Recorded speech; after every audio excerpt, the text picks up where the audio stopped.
My name is Ren, and after a month and a half, finally, this is my review for Quentin Tarantino's 8th film, The Hateful Eight. Written and directed by Quentin Tarantino, it stars Samuel L. Jackson, Kurt Russell, Jennifer Jason Leigh, Tim Roth, Michael Madsen, Damian Bashir, Walton Goggins, Bruce Dern, and one surprise star. This was a movie that I was so much looking forward to because not only is it Quentin Tarantino, but I was very curious because this movie seems to be polarizing a lot of people. Either people disliked it very much, even being the worst Tarantino movie of all, or they really liked it, even being their favorite movie. Where do I stand? This movie is spectacular. Is it my favorite?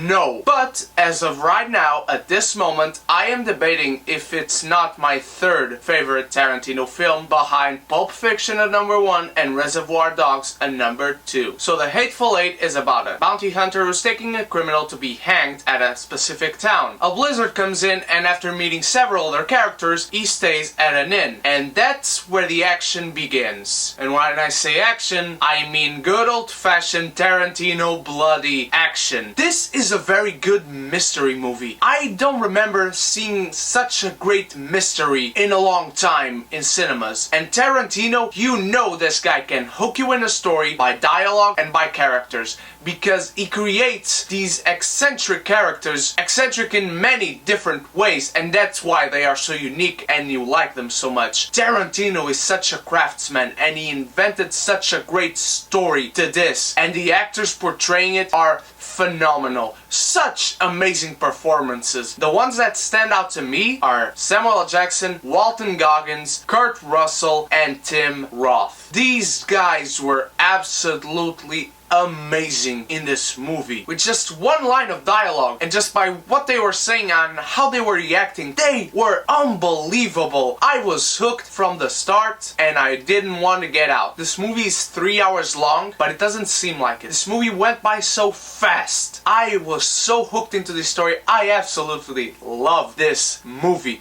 And you know what Tarantino is great at? He's great at building tension, and he does that only with dialogue, and he's great at comedy. Tarantino is absolutely phenomenal at comedy, and you know how he does that? He does that by how characters interact and how they act solely. These characters have great comedic moments, and these actors have great comedic timing, and it works. It absolutely works. Tarantino gives us another great movie, one that we can appreciate as both entertainment and as art. If I have to say any negatives about this movie, I do have them. We all know that Tarantino doesn't always work in a continuous narrative, and he has his flashbacks. In this movie, I don't think he did it in the best way. Without spoiling, Tarantino goes to a flashback all of a sudden, and when he does, I don't think it was the best time. He could have gone to a flashback either earlier at one specific point in the movie or later at another very specific point in the movie. There's something that happens to a character in this movie. He then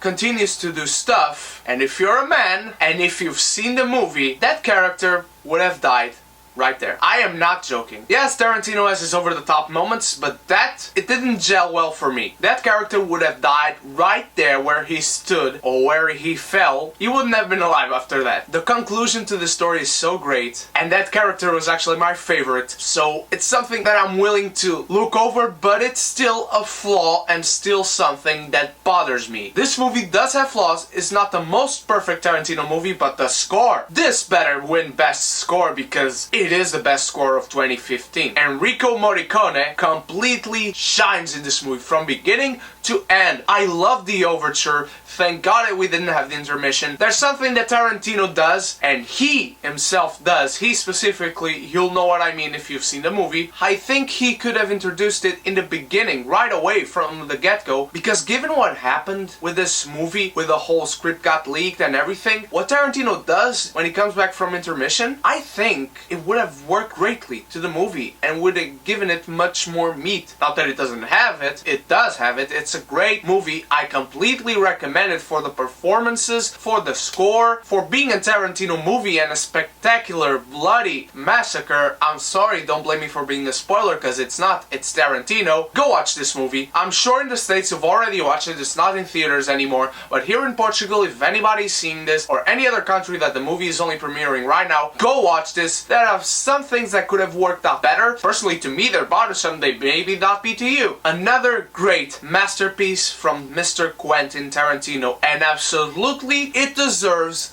an amazeballs. Thank you so much for watching, guys. Thank you for all the support I'm getting in this channel. Give this video a like, share it, and comment what you thought of this movie. I'll have next my review for Carol, and then The Finest Hours. I'll have a special video on Saturday for you. See you later, everyone.